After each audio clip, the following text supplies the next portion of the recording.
राम राम जी सारण है। एक और प्रैक्टिस सेट के इम्पोर्टेंट क्वेश्चनों में से पहला क्वेश्चन आपके लिए जी।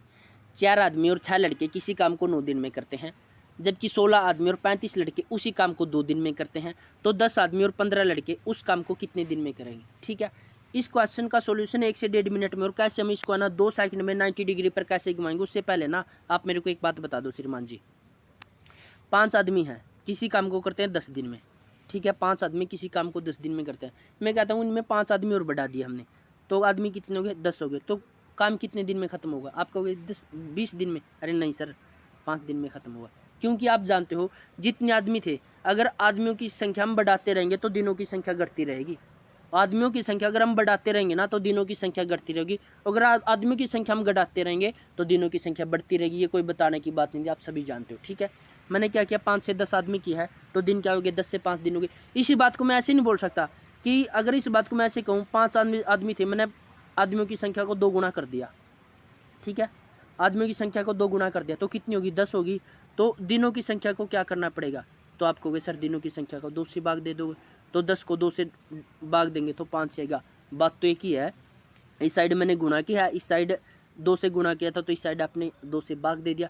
अगर मैं कहूँ मैंने आदमियों की संख्या को 3 गुना कर दिया, आदमियों की संख्या को 3 गुना कर दिया, ठीक है, तो दिनों की संख्या को आप कहोगे, आप क्या करोगे, जितने गुना यहाँ किया ना मैंने आदमियों की संख्या को, उतनी गुना आप दिनों की संख्या से भाग दे दोगे। अगर मैं कहूँ मैंने आदमियों की संख्या को 4 गुना कर दिया, तो आप क्या करना, 10 को 4 से भाग देना। यही बात मैं आपको समझाना चाह रहा था। बस ये बात आपने सीख ली ना, तो आपने भी क्वेश्चन को क्या कर दिया, 90 डिग्री पर घुमा दिया। इसमें क्या पूछा हमसे, क्या दिया इस क्वेश्चन में, इस क्वेश्चन में क्या दिया है, इस क्वेश्चन में दिया है श्रीमान जी 4 आदमी थे, ठीक है, 6 लड़के थे और काम को करते हैं 9 दिन में। ठीक है, 4 आदमी थे, 6 लड़के को काम को करते हैं 9 दिन में। और इसने पूछा क्या है कि 10 आदमी हैं, 15 लड़के हैं, काम को कितने दिन में करेंगे। ठीक है, आप एक बात बताओ, 4 से इसने 10 आदमी कर दिए, कितना गुना बढ़ाए हैं, 2.5 गुना बढ़ाए हैं। 4 से आदमी 10 कर दिए तो 2.5 गुना बढ़ाए हैं। इसने जब आदमी 2.5 गुना बढ़ाए ना, तो हम काम को है ना 2.5 से भाग दे देंगे। बस यही अपनी ट्रिक थी। 9 को 2.5 से भाग देंगे, 9 को 2.5 से भाग देंगे। आप एक बताओ, मैं इस 2.5 को ऐसे नहीं लिख सकता 5/2। ठीक है, इसको साफ कर दूँ मैं, 9 को मैं ऐसे नहीं लिख सकता 5/2। ये 2 कहाँ चला जाएगा ऊपर, यानी कि कितना हो जाएगा 18/5। 18/5 कितना, 5 × 15, 5 × 15 कार्य रह गया 3, 5 × 30, यानी कि 3.6 इसका आंसर आ जाएगा। 3.6 इसका आंसर आ जाएगा। इसका आंसर कितना है, option number B is right answer. उम्मीद करता हूँ ये ट्रिक आपको जरूर पसंद आई होगी। फिर बताता हूँ मैं, एक बार फिर बताता हूँ मोटी मोटी बात में। 4 आदमी थे, 6 लड़के थे, काम को करते थे 9 दिन में। इसने पूछा 10 आदमी हैं, 15 लड़के हैं, तो काम को कितने दिन में करेंगे, हमसे पूछा। इसने है ना आदमियों की संख्या को 2.5 गुना किया है, इसने आदमियों की संख्या को 2.5 गुना किया है, 2.5 से गुना किया ना, 2.5 गुना किया, तो आपने क्या करना है, काम को है ना 2.5 से भाग देना। जितना इधर गुना करेगा उतना इधर भाग देना। बस यह ट्रिक है। 9 को 2.5 से भाग दे, वही कितना था, 3.6 डेज आया था। ले नेक्स्ट क्वेश्चन है, इसको घुमा दो आप 90 डिग्री पे। कहाँ गया, नेक्स्ट क्वेश्चन आ जा। जंडू बाम क्वेश्चन है ये, इसलिए मिल नहीं रहा, जंडू बाम श्रेणी का ना, इसलिए नहीं मिल रहा था, ये नाराज हो रहा था क्योंकि इसको पता आप 2 साइड में घुमाओगे। स्टेटमेंट पढ़ लेते हैं। 6 आदमी 8 लड़के किसी काम को 10 दिन में करते हैं, जबकि 26 आदमी और 48 महिलाएं उस काम को 2 दिन में करते हैं, तो 15 आदमी और 20 लड़के उस काम को कितने दिन में करेंगे। बस आपने स्टेटमेंट देखे, क्या देखा, 6 आदमी देखे, 8 लड़के देखे, 10 दिन में काम कर। इधर देखा आपने 15 आदमी 20 लड़के, 6 से 15 कितना हुआ, 2.5 गुना हुआ, तो दिन था ना 10 था। इस 10 को आपने 2.5 से भाग दे दोगे, कितना आ जाए, 4 दिन। बस कितना समय लग गया, 2 सेकंड लगी होगी, मात्र 2 सेकंड लगी होगी। मेरे को भी 4 सेकंड आपको समझाने में लगी सर। देखो अब शांति से देख लो, 6 आदमी हैं, 8 लड़के हैं, काम को कर रहे हैं 10 दिन में। पूछा इसने 15 आदमी, ले 15 आदमी लिख दिया, 20 लड़के, ले 20 लड़के लिख दिया। ठीक है, और काम को कितने दिन में पूछा। अब तो है ना इस क्वेश्चन में तो हमने आदमियों का किया था। ठीक है, कई बोले सर लड़कों का तो करके दिखा दिया। अरे बात तो एक ही है, लड़के भी तो इसने 2.5 गुना कर रखे हैं। 8 का 2.5 गुना कितना होता है, 8 दूनी 16, 4 कितना 20 ही होता है। जब इसने ना लड़कों को 2.5 गुना कर रहे हैं ना, तो एक ही बात है, काम को भी आप 2.5 से भाग दे दो। ठीक है, तो 2.5 से भाग दे, कितना हो गया 4। अगर ये 4 गुना करता ना, तो काम को भी 4 से भाग देना था। यही अपनी ट्रिक थी। उम्मीद करता हूँ ये ट्रिक आपको अच्छी लगी होगी। चलता हूँ एक नए क्वेश्चन की तरफ, एक नई ट्रिक के साथ। कैसे सोल्यूशन करेंगे, समीकरण नहीं सर, ये तो सबको आता है, ये तो पूछेगा हमने इस टाइप के क्वेश्चन। ऐसे आपका टाइम खराब नहीं करना है। इस टाइप के जो करने वही क्वेश्चन है जो अपने एग्जाम में आने की संभावना है। स्टेटमेंट दे रखिए सर, 2 बाइकों के क्रय मूल्य का योगफल 50,000 रुपये है। ठीक है, पहली बाइक को 20% के लाभ पर और दूसरी बाइक को 20% की हानि पर बेचा गया है। ठीक है सर, दो बाइकें थी जिनका क्रय मूल्य का योगफल था 50,000 रुपये। पहली बाइक को तो बेच दिया उसने 20% के लाभ पर और दूसरी बाइक को बेच दिया उसने 20% की हानि पर। तो यदि दोनों बाइकों के विक्रय मूल्य समान हो तो बेची गई दूसरी बाइक का क्रय मूल्य क्या होगा। सर फिर कह रहे हैं, अगर क्वेश्चन की स्टेटमेंट आराम से पढ़ते हैं ना तो 50% क्वेश्चन कर लेते हैं। सिर्फ इसमें नोट करने वाली बात क्या है कि दोनों बाइकों के विक्रय मूल्य समान है। ठीक है, कोई नहीं भाई। अब आप एक बात बताना, 20% कितना होता है। आप कहोगे सर 20% होता है 1/5, यानी कि 5 पे ना उसने एक रुपये लाभ कमा लिया। 5 पे उसने क्या कर लिया है, 1 रुपये लाभ कमा लिया है। फ़ोन की बैटरी डाउन हो सकती है मेरे भाई, हमारी बैटरी डाउन नहीं है। ठीक है, 5 पे उसने 20% का मतलब होता है 1/5, यानी कि 5 पे उसने 1 रुपये लाभ कमा लिया, यानी कि कितना हो गया क्रय मूल्य 5 था, विक्रय मूल्य कितना हो गया 6 हो गया। ठीक है, फिर उसने 20% की हानि पर बेच दिया, यानी कि 5 पे उसने 1 की हानि कर दी, यानी कि 4 पर बेच दिया। ठीक है, विक्रय मूल्य कितना हो गया इसका 6,4। हम तो कह रहे हैं विक्रय मूल्य इसका 6,4 हो गया, लेकिन एग्जामिनर कह रहा है ना इनके विक्रय मूल्य समान है, यानी कि हमने विक्रय मूल्य समान करने पड़ेंगे। समान करेंगे कैसे, या तो इस 6 को इस 4 से गुणा कर दे, 6 को 4 से गुणा और 4 को 6 से। एक बार फिर कह रहा हूँ मैं कैसे करते हैं, इस 6 को तो इस 4 से गुणा कर देंगे। ठीक है, कितना हो जाएगा 24, और इस 4 को 6 से गुणा कर देंगे, यहाँ भी हो जाएगा 24। एक तो तरीका ये है सर, लेकिन अगर हम यहाँ भी 24 करेंगे यहाँ भी 24 करेंगे, ठीक है, फिर पता क्या हो जाएगा सर, थोड़ी ही कैलकुलेशन ज़्यादा हो जाएगी। इससे शॉर्ट कट में हम कैसे कर सकते हैं, हमें पता है 6 और 4 का एलसीएम कितना होता है 12। 12 बनाने के लिए 6 को मैं 2 से गुणा कर दूंगा और 4 को कर दूंगा 3 से। ये भी 12 हो गया विक्रय मूल्य, ये भी 12 होगा, विक्रय मूल्य समान हो गए, 12 हो गए। अब एक बात बताओ, मैंने इस साइड 2 से गुणा कर दी तो इस साइड भी तो 2 से गुणा करनी पड़ेगी। जब मैंने इस साइड इसकी 3 से गुणा की है दूसरे वाले विक्रय मूल्य में, तो पहले वाले क्रय मूल्य में भी तो 3 से गुणा करनी पड़ेगी, यानी कि अब इनका क्रय मूल्य कितना हो जाएगा, अब इनका क्रय मूल्य हो गया 10 और दूसरे का कितना हो गया 15। इस विक्रय मूल्य को तो हम भूल जाएंगे क्योंकि हमसे पूछा क्रय मूल्य, इनको साफ कर दूँ। ठीक है, क्रय मूल्य क्या हो गया, पहली बाइक का तो हो गया 10, दूसरी का कितना हो गया 15। ठीक है सर, अब आप एक बात बताओ, इसने योगफल पूछा है, हम तो कह रहे कि इन दोनों बाइकों का योगफल या क्रय मूल्य का योगफल है 25। ठीक है, लेकिन एग्जामिनर कह रहा है ना मुन्ना ना, इनका योगफल 25 नहीं है 50,000 है, यानी कि कितना गुना ज़्यादा है 25 है ना, 50,000 से कितना गुना ज़्यादा, इस 50,000 से कितना गुना ज़्यादा। आप कहोगे सर 25 दूनी होता 50 और 2 के पीछे लगा दी हमने 3 जीरो, यानी कि 3 जीरो लगा दिया, यानी कि कितना गुना है 2,000 गुना ज़्यादा है। 25 से 50,000 2 गुना ज़्यादा है। ठीक है, हमसे पूछा क्या दूसरी बाइक का क्रय मूल्य, दूसरी बाइक का क्रय मूल्य कितना था 15, तो इसको भी है ना हम 2,000 से क्या कर देंगे 2,000 से गुणा कर देंगे, तो 15 को 2,000 से गुणा करेंगे कितना आ जाएगा 30,000 रुपये। सर यही अपना आंसर था। उम्मीद करता हूँ ये कॉन्सेप्ट भी आपको समझ में आया होगा। चलता हूँ सर नए क्वेश्चन की तरफ। नया क्वेश्चन है श्रीमान जी, नया क्वेश्चन ये है सर, देखो ये भी अच्छा क्वेश्चन है।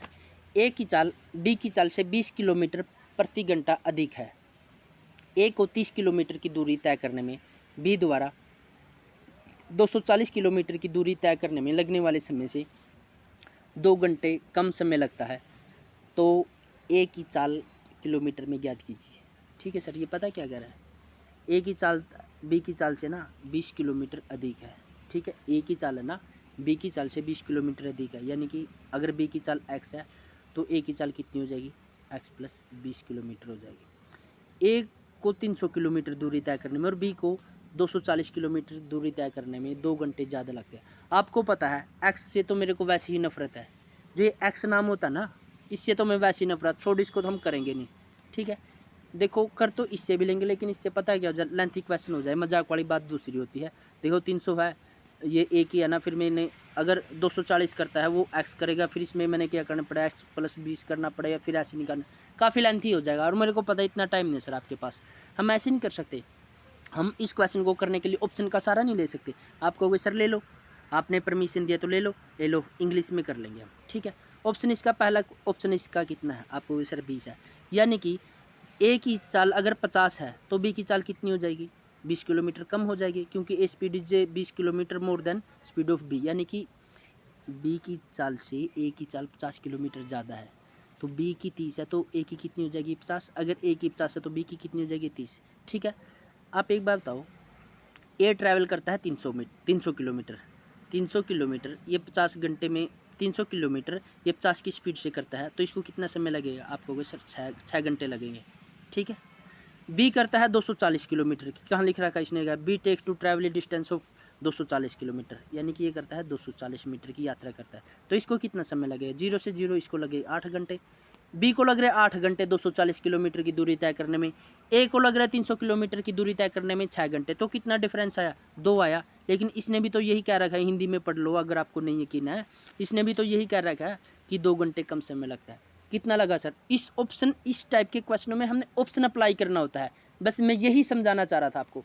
एक्स से क्वेश्चन आ जाएगा, आप कर लोगे, लेकिन उसका फ़ायदा भी क्या है सर? 2 से 3 मिनट में। और फिर मैं कह रहा हूँ, अगर हम मैथ के में जितनी ज़्यादा कैलकुलेशन करेंगे उतने ही ज़्यादा अपने क्वेश्चन गलत होने के चांस रहते हैं, ठीक है। एक ही आ गया, दिल तेरा दीवाना कुड़िए क्वेश्चन है ये। तो कौन सा क्वेश्चन है? दिल तेरा दीवाना कुड़िए। 14 आदमी किसी कार्य को 18 दिन में पूरा करते हैं। यदि 21 आदमी कार्यरत है तो उस कार्य को पूरा करने के लिए आवश्यक समय ज्ञात कीजिए, ठीक है तो दिल तेरा दीवाना कुड़िए और स्टेटमेंट है ना, ऐसी दे रखा है ना, पजल कर रहा है, ऐसा कुछ नहीं है सर। 14 आदमी किसी कार्य को कितने दिन में करते हैं? 18 दिन में। पूछा क्या है? 21 आदमी कार्य कर रहे हैं और कितने दिन में समाप्त हो गया, ये ले, ठीक है। काट दूं, 14 7 दूनी 14, 7 या 21, 3 छिके 18, ले कितना लग गया? 8 दिन लग गया। बस छोटा सा क्वेश्चन था और स्टेटमेंट ऐसे लिख रहा था, पता नहीं, ये नहीं पता, ये जंडू बाम क्वेश्चन था, ये आ गया। ये भी अच्छा क्वेश्चन है सर। पहले तो मैं बताना भूल गया सर आपको, जितने भी 2-3 दिन से सोच रहा था कि मैं आपको बता दूं, जितने भी अपने डिपार्टमेंटली क्वेश्चन करवा रखे हैं मैंने, करंट के क्वेश्चन है, डिपार्टमेंटली क्वेश्चन, मतलब कुल मिला के ये है, शॉर्टकट में बात है।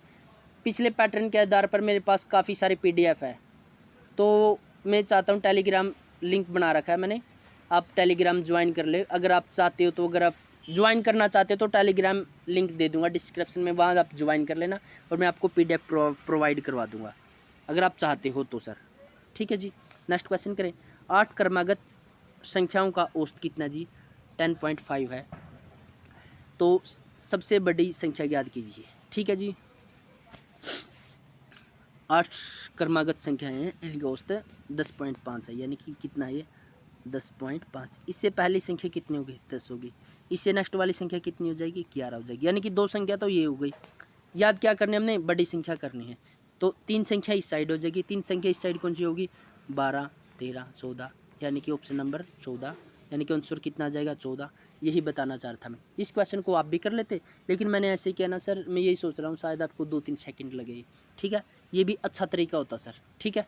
चलो नए क्वेश्चन की तरफ। एक सूत्र वही होता हो तो आपको पता ही है कौन सा सूत्र होता है, उसको तो बताने की ज़रूरत ही नहीं, ठीक है। वो तो चलता हूँ नए क्वेश्चन की तरफ सर। नया क्वेश्चन ये भी कर लिया, इसको भी घुमा दिया, इसको भी घुमा दिया 90 डिग्री पे। इस क्वेश्चन को नहीं घुमाया 90 डिग्री पे, तब ये छिपा रहा था। चलो कहाँ कब तक छिपेगा? घुमाना तो है ही तेरे को। एक समान चाल से चलने वाली रेलगाड़ी 275 किलोमीटर की दूरी 2.5 घंटे में तय करती है, तो समान चाल से चलते हुए यह रेलगाड़ी 440 किलोमीटर की दूरी कितने समय में तय करेगी? श्रीमान जी ने बोला कि 275 किलोमीटर है, 2.5 घंटे में यह दूरी तय करती है। 2.5 घंटे का मतलब क्या होता है? 5/2, यानी कि 5 नीचे आ जाएगा, 2 ऊपर आ जाएगा। इसको काटूँ, 5×5 25, 2 25, 5×5 25, यानी कि 55 दूनी कितना हो गया? 110 किलोमीटर प्रति घंटा है, ठीक है। इसकी चाल 110 किलोमीटर प्रति घंटा और दूरी तय करनी इसने 440 किलोमीटर की प्रति घंटा, ठीक है। यानी कि कितना गुना हो गया? 4 गुना हो गया, ठीक है। तो कितना समय लगाएगी? 4 घंटे लगाएगी। बस हमने लिखना ही नहीं, क्यों लिखो हम? लिख कर आपका क्यों कीमती समय में ख़राब करूँ? Option number A is right answer, ठीक है सर। नेक्स्ट क्वेश्चन है श्रीमान जी, ये आ गया, ये भी अच्छा क्वेश्चन है। 2 संख्याओं का महत्तम समाप्त वर्तक 6 है और इन्हीं 2 संख्याओं का लघुत्तम समाप्त वर्तक है 54, तो इन संख्याओं के गुणनफल का वर्गमूल कितना होगा? श्रीमान जी इस सूत्र को तो हर कोई जानता है, पहली संख्या गुणा में दूसरी संख्या, ये किसके बराबर होते हैं? HCF और गुणा LCM के, ठीक है। इसने पूछा क्या? इन 2 संख्याओं का गुणनफल है ना, इनके वर्गमूल का कितना होगा, ठीक है। पहली संख्या है, ठीक है, गुणा में दूसरी संख्या, इनका इस साइड क्या है? HCF कितना आपका होगा? सर 6 है, और LCM कितना है? 54। इनके वर्गमूल के बराबर पूछना, इनका वर्गमूल का कितना हुआ? आप एक बार बताओ, 6 को मैं ऐसे कैसे लिख दूंगा? 9 को मैं 54 को मैं ऐसे नहीं लिख सकता, 6 गुणा में 9, ये भी तो 54 बनेगा, इधर वर्गमूल लगा दिया। फिर आप कहोगे सर आपने 6 को तो ऐसे लिख दिया, 6 गुणा 6 तो लिख दिया। फिर आप कहोगे सर इस 3 को भी तो 3 गुणा 3 लिख सकते हो, ये भी बात भी ठीक है, ये बात भी आपने सही बता दी। इस फिर मैं क्या करूँगा, ये 2 6 इन 6 में से एक को कॉमन ले लूँगा, फिर ये 3 गुणा 3 है, फिर इसमें से एक कॉमन ले लूँगा, यानी कि 6 से कितना हो जाएगा 18। तो बस यही तो पूछा है, फर्स्ट और सेकंड संख्या का गुणनफल किसके बराबर हो जाएगा, 18 के बराबर हो जाए। बस करना क्या था, यही तो करना था हमने, ठीक है। तो इस क्वेश्चन का आंसर कितना हो गया, option number B is right answer हो गया। चलते हैं नए क्वेश्चन की तरफ। नया क्वेश्चन है सर, ये भी कर लिया, ये भी, ये तो करते नहीं है, तो सबको ही आता है, 4 आदमी, ये भी कर लिया, ये भी कर लिया सर, हाँ ये कर लिया। उम्मीद करता हूँ एक क्वेश्चन हो रहा है सर, आपको मैं दिखाता हूँ। अच्छा क्वेश्चन तो ये तो छुप के ही रह गया था, इंपॉर्टेंट क्वेश्चन तो यही था, इसी को तो मैं ढूंढ रहा था। चीनी के मूल्य में 15% छूट के बाद अरुणा राय नाम की लड़की है, 272 रुपये में 6 किलो अधिक चीनी खरीदती है, तो प्रति किलोग्राम चीनी का घटा हुआ मूल्य ज्ञात कीजिए। ठीक है सर, इंपॉर्टेंट क्वेश्चन है। देखो, चीनी के मूल्य में 15 ग्राम छूट के बाद अरुणा राय 272 रुपये में 6 किलोग्राम चीनी खरीदती है, तो प्रति घटा हुआ भाव याद कीजिए।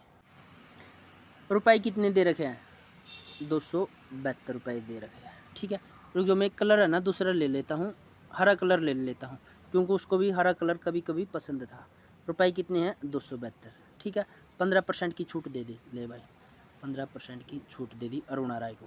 फिर जो दुकान अरुणा जी अपनी चीनी लेने के लिए गई थी, 272 रुपये में उसको 15% की छूट दे दी। ठीक है, तो फिर दुकानदार बोलता है अरुणा जी आप ने छूट चल रही है, ऑफर चल रहा है चीनी पर, आप चिप्स ले लो, कुरकुरे ले लो, cold drink P low, lollipop ले लो। लेकिन कहाँ वो मानने वाली थी, वो इंटेलिजेंट लड़की थी, वो बोला नहीं भैया मेरी मम्मी है ना बड़ी डेंजरस टाइप की है, आप एक काम करो, जो मूल्य में चीनी के मूल्य में 15 रुपये की छूट हो रखी है ना, आप ना मेरे को चिप्स दीजिए, ना कुरकुरे दीजिए, ना कोल्ड ड्रिंक दीजिए, और ना ही मेरे को लॉलीपॉप चाहिए, आप एक काम करो मेरे को चीनी ही दे दो। ठीक है, चीनी ले ले। फिर वो बोले कि कितनी चीनी ज़्यादा आएगी, दुकानदार बोला कि 6 किलो चीनी ज़्यादा आ जाएगी। ठीक है, फिर इसने है ना पता क्या पूछ लिया हमसे, चीनी आती थी 6 किलो ज़्यादा, लेकिन इसने पूछ लिया हमसे कि 1 किलो चीनी का भाव बताना है, प्रति किलोग्राम चीनी का भाव बताना है। ठीक है, कर देंगे हम, तो बता देंगे, अपना काम ही क्या है, चीनी का भाव ही बताना है। 3 से काटेंगे, 3 दूनी कितना हो गया 6, 3 से काटेंगे कितना, 3 पंजे 15, इस 5 से काटेंगे कितना हो जाएगा, 20 हो जाएगा। ठीक है, फिर मैं इसको कैसे काटूंगा, इस 4 से, 4 पंजे कितना हो गया, 20 हो गया। ठीक है, 4 छिके हो गया 24, इधर बच गया जो 6, 4 अट्ठे कितना हो गया 32, यानी कि ऊपर तो आ गया 68 और नीचे क्या हो गया 5 दूनी 10। इसको साफ कर दूं, ठीक है श्रीमान जी, ऊपर तो आ गया 68 और नीचे कितना आ गया 10, तो इसको कैसे करूँगा 6.8, यानी कि चीनी का घटा हुआ भाव कितना है 6.8। इंटेलिजेंट लड़की थी ना अरुणा, करुणा निकल गया था मेरे मुंह से, करुणा निकल गया था मेरे मुंह से, इंटेलिजेंट लड़की थी अरुणा, इसलिए उसने ना तो चिप्स लिए, ना कुरकुरे लिए, ना कोल्ड ड्रिंक पिया, ना लॉलीपॉप लिया, चीनी ही लेगी, और चीनी का भाव भी बता दिया हमने, ऑप्शन नंबर डी इसका राइट आंसर था सर। ठीक है, यही है ऑप्शन नंबर डी इसका राइट आंसर। आप ये मत सोचना 0 दशमलव के पीछे वैसे भी 0 किसी काम की नहीं होती। ठीक है जी, नेक्स्ट क्वेश्चन है श्रीमान जी, एक ये और क्वेश्चन है, ये भी अच्छा क्वेश्चन है। यदि x+1 x+12 2x+3 और 3x+5 का माध्य 21 है, तो x का मान याद कीजिए। ठीक है जी, the value of is mean याद करना ना, हाँ ठीक है। कैसे करना है, सबसे पहले क्या क्या संख्या दे रखी है, x+1, फिर क्या दे रखा है सर, आप कहोगे सर x+12 दे रखा है, फिर दे रखा है 2x+3, और फिर क्या दे रखा है 3x+5। ठीक है, हम इसको जोड़ लेंगे, इनको जोड़ेंगे कितना आ जाएगा, 12 और 1 13, 13 और 3 16, 16 5 कितना हो गया, ये तो हो गया 21। ठीक है, इधर क्या 2 1 2 और 2 4 और 3 कितना हो गया सर 7x हो गया, यानी कि क्या हो गया 7x प्लस में 21। ठीक है, 7x प्लस में 21 कितना गया सर, 7x प्लस में 21। संख्या कितनी है, एक संख्या ये रही, एक ये रही 2, एक ये रही 3 और एक ये रही 4, संख्या कितनी 4, और इनका मीन कितना दे रखा है, माध्य को हम क्या बोल देते हैं मीन, इनका मीन कितना दे रखा है 21। ठीक है, इस 4 को मैं परली साइड ले जाऊंगा, कितना हो जाएगा 84 नहीं हो जाएगा, इस साइड क्या रह जाएगा 7x प्लस 21। ठीक है, इसको साफ कर दूं मैं, ठीक आप कह रहे तो साफ कर दो। फिर बता रहा हूँ मैं इस 4 को परली साइड लेके जाऊँगा, 84 हो जाएगा। यहाँ क्या हो जाएगा 7x प्लस में 21। ये ले भाई क्या हो गया 7x प्लस में 21 और परली साइड क्या हो गया 84। ठीक है, अब इस साइड प्लस का परली साइड जाएगा माइनस का, तो क्या हो जाएगा 7x प्लस में हो जाएगा 63। काटूंगा तो 7 एकम 7, 7 निमा 63। तो इसने क्या पूछा था then value of X is, यानी कि तब एक्स की वैल्यू कितनी हो जाएगी, तो मेरे भाई एक्स की वैल्यू हो जाएगी 9। ठीक है जी, 9 आंसर है ना, option number C is right answer. ठीक है सर, वो आज के कंटेंट में बस इतना ही। मिलते हैं कई एक नई वीडियो में नए कंटेंट के साथ। तब तक के लिए अपनी तैयारी करते रहिए। Best of luck. फिर बता रहा हूँ, अगर आपने टेलीग्राम चैनल ज्वाइन करना चाहते हो ज़बरदस्ती आप कर सकते हो, वहाँ पर मैं आपको सारी PDF प्रोवाइड करवा दूँगा। लिंक इसके डिस्क्रिप्शन में डाल दूँगा। ठीक है, बाय बाय।